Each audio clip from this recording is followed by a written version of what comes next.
Student, today we are going to see about lesson 6 control structures. So இந்த லெசன்ல இருந்து நாம ஏற்கனவே கண்ட்ரோல் ஸ்ட்ரக்சர்னா என்ன, டைப்ஸ், அதில் சீக்வன்ஷியல் வரைக்கும் பார்த்து முடிச்சிருக்கோம். அது ஒரு முறை ரீகால் பண்ணிவிட்டு இன்னைக்கு ஆல்டர்னேட்டிவ் ஆர் பிரான்ச்சிங் ஸ்டேட்மெண்ட்ஸ் பார்க்கலாம். First, what is control structure? The statement which allow the user or which control the flow of execution of a program is called control structure or control statement. எந்த statement ப்ரோக்ராமோட order of எக்ஸிக்யூஷனை மாற்றி அமைக்குதோ அந்த ஸ்டேட்மெண்ட்டை நம்ம control structure or control statement அப்படின்னு சொல்கிறோம். ஸோ இதில் 3 வகையாக பார்த்தோம், 3 டைப்ஸ் பார்த்தோம். ஒன்று sequential, alternative or branching, iteration or looping. இதுதான் 3 டைப்பு. சீக்வன்ஷியல் அப்படின்னா என்னென்னா, the statements are executed one after another. So சீக்வன்ஸாக ஒரு ஸ்டேட்மெண்ட் முடிஞ்சதுக்கப்புறமா அடுத்த statement, from the beginning of a program to till ending of program. So அது வரைக்கும் அப்படி execute ஆச்சுன்னா அது மாதிரியான கண்ட்ரோல் ஸ்ட்ரக்சரை sequential control statement or sequential control structure அப்படின்னு சொல்லுவோம். ஸோ இன்றைக்கி ஆல்டர்னேட்டிவ் ஆர் பிரான்ச்சிங் ஸ்டேட்மெண்ட்ஸ் பார்க்கலாம். So these type of statements are executed based on a certain condition result. So condition ஒரு ரிசல்ட்டை பொறுத்து ஒரு ஸ்டேட்மெண்ட்டையோ ஆர் ஒரு பிளாக் ஆஃப் ஸ்டேட்மெண்ட்டையும் எக்ஸிக்யூட் பண்ணும் ஆர் ஸ்கிப் பண்ணிட்டு போகும். ஸோ அது மாதிரியான ஸ்டேட்மெண்ட்ஸ் இந்த மாதிரியான, அதாவது இந்த மாதிரி எக்ஸிக்யூட் பண்ணிச்சுன்னா அந்த டைப் ஆஃப் கண்ட்ரோல் ஸ்ட்ரக்சர் தான் நம்ம சொல்லுவோம்னா alternative statement or branching statements அப்படின்னு சொல்லுவோம். So there are 3 types of alternative statements. One is simple if else, nested elif statement. So simple if statement அப்படின்னா என்னென்னா, it is the simplest form of all decision making statement. So நம்ம alternative ஸ்டேட்மெண்ட்டுக்கு இன்னொரு பேர் தான் decision making statement. So இந்த statement எப்படி execute ஆகும்னா, ஒரு கண்டிஷனோட ரிசல்ட்டை பேஸ் பண்ணி தான் எக்ஸிக்யூட் ஆகும். இங்கே கண்டிஷன் சொல்கிறது எதுன்னா ரிலேஷன் எக்ஸ்பிரஷனும் ஆர் லாஜிக்கல் எக்ஸ்பிரஷன் தான் கண்டிஷன் சொல்கிறோம்.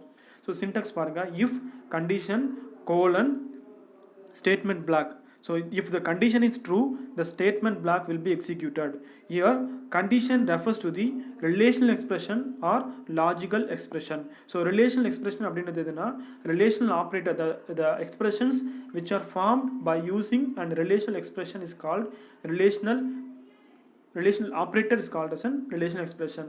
ஸோ எந்த எக்ஸ்பிரஷனை ரிலேஷனல் ஆப்ரேட்டர் மூலமாக நம்ம கிரியேட் பண்ணுறோமோ உருவாக்குறோமோ அதை ரிலேஷன் எக்ஸ்பிரஷன் சொல்கிறோம். ஸோ அதே மாதிரி தான் லாஜிக்கல் ஆப்ரேட்டர் மூலமாக நம்ம உருவாக்குற அந்த எக்ஸ்பிரஷனை லாஜிக்கல் எக்ஸ்பிரஷன் சொல்கிறோம். ஸோ ஏன் இந்த கண்டிஷனில் ரிலேஷன் எக்ஸ்பிரஷனையும் ஆர் லாஜிக்கல் எக்ஸ்பிரஷனையும் யூஸ் பண்ணுறோம்னா, these expressions only give Boolean result, that is true or falls அப்படின்ற ரிசல்ட்டை நமக்கு கொடுக்கும். ஸோ இங்கே கோலன் எந்த இண்டிகேட் பண்ணுதுன்னா, இந்த பிளாக் ஆஃப் கோடு எந்த ஒரு பிளாக், இஃபாக இருக்கலாம், எல்ஸாக இருக்கலாம், ஒயில், ஃபாரு. ஸோ இதுமாதிரி ஒரு பிளாக் ஆஃப் கோடு எங்கே ஆரம்பிக்குதோ அது கோலனோட ஆரம்பிக்கும். So colon indicates the block of code begins here. So இங்கே கவனித்து பாருங்கள், இஃப் ஸ்டேட்மெண்ட்டுக்கும் ஸ்டேட்மெண்ட் பிளாக் 1க்கும் பாருங்கள் டிஃப்ரெண்ட் உங்களுக்கு புரியும். ஸோ ஸ்டேட்மெண்ட் பிளாக் 1 கொஞ்சம் உள்ளே நகர்ந்து டைப் பண்ண மாதிரி இருக்கும். இதுக்கு பேர் தான் indentation. From the beginning of line to some space will be provided.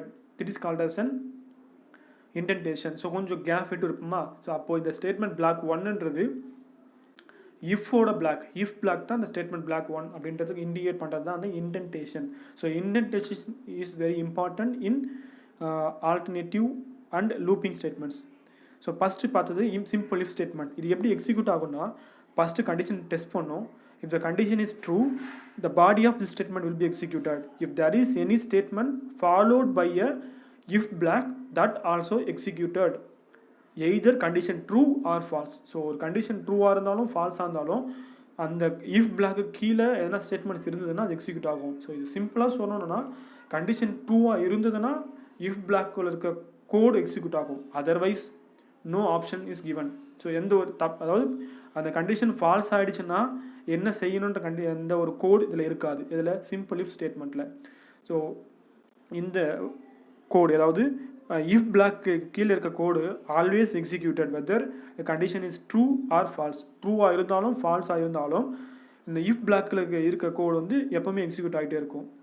So example பாருங்கள், இன்புட்டாக 18 இன்புட்டாக ஒரு நம்பரை வாங்கி, அதாவது ஏஜை வாங்கி, அந்த ஏஜ் வந்து greater than or equal to 18 இருந்ததுன்னா நீங்கள் அதாவது வாக்களிக்க தகுதியானவர் அப்படின்றத யூ ஆர் எலிஜிபிள் ஃபார் ஓட்டிங்கிற மெசேஜை நான் டிஸ்பிளே பண்ண நினைக்கிறேன்.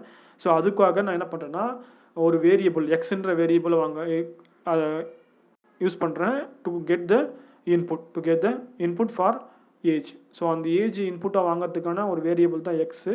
ஸோ இங்கே இன்ட் ஃபங்க்ஷன் யூஸ் பண்ணிக்கணும்னா பை டிஃபால்ட்டாக input function will accept string data type. So அந்த ஸ்ட்ரிங் டைப்பை வந்து இன்டிஜரை கன்வெர்ட் பண்ணுறது தான் வந்து இந்த இன்ட் ஃபங்க்ஷன் யூஸ் பண்ணுறேன்.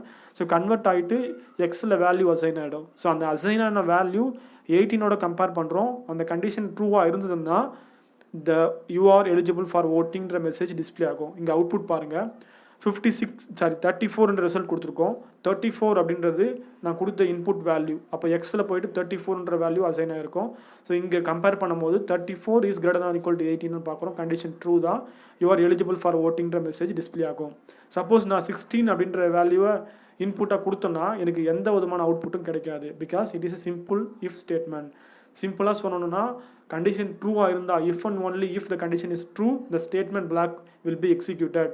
Okay, next if else statement. It provide two way of branching. அதாவது ட்ரூவாக இருந்தால் என்ன பண்ணணும்னு சொல்லுவோம், ஃபால்ஸாக இருந்தால் என்ன செய்யணும்னு சொல்கிறது தான் வந்து இந்த if else statement. So if condition is true the statement black 1 will be executed. If the condition is false, the else block, that is statement block 2 will be executed.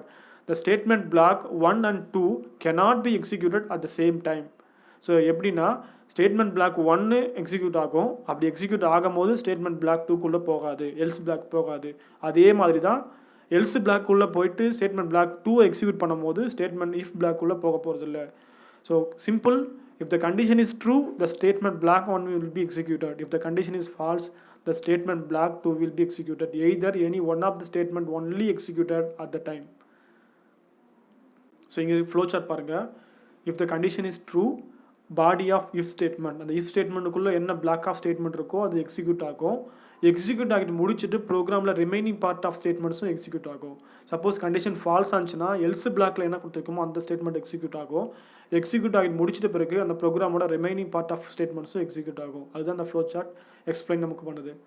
Example கோடு பாருங்கள். இங்கே நான் ஒரு நம்பர் இன்புட்டாக வாங்க போகிறேன். வாங்கி அந்த number add நம்பரா even நம்பரான்னு check பண்ண போகிறேன். ஸோ அதுக்கான கோடு தான் இது. ஸோ நம்பரை இன்புட்டாக வாங்குறதுக்கு ஒரு வேரியபிள், தட் இஸ் ஏன்ற வேரியபிளை யூஸ் பண்ணியிருக்கேன்.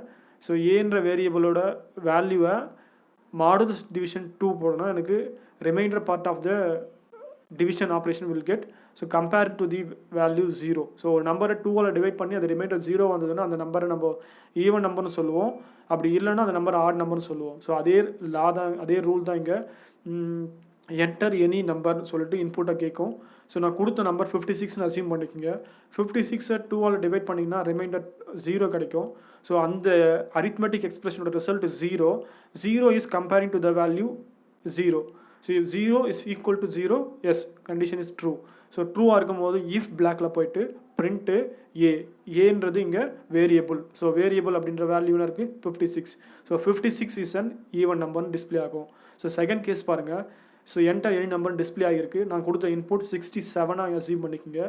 ஸோ 67 2ஆல் டிவைட் பண்ணியிருக்கேன். டிவைட் பண்ண எனக்கு ரிமைண்டர் 1 கிடைக்கும். ஸோ ரிமைண்டர் 1 கிடைச்சதுன்னா 1 தான் அந்த அரித்மெட்டிக் எக்ஸ்பிரஷனோட result. That is A modulus division 2. 67 modulus division 2ஓட result 1. 1 is comparing to the variable 0. Sorry, comparing to the value 0. So 1 is not equal to 0.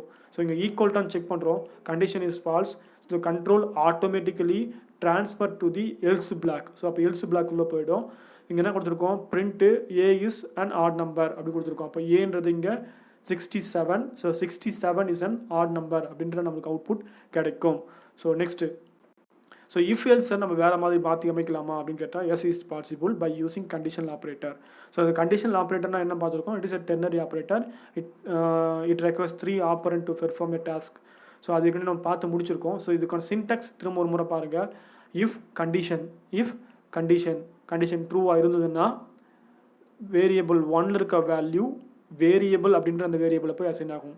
Suppose condition ஃபால்ஸாக இருந்ததுன்னா else பிளாக்ல இருக்கிற variable 2ல் இருக்க வேல்யூ வேரியபிள் அப்படின்ற அந்த வேரியபிளில் போயிட்டு அசைன் ஆகும். ஸோ ஃபஸ்ட்டு கண்டிஷனை டெஸ்ட் பண்ணோம்.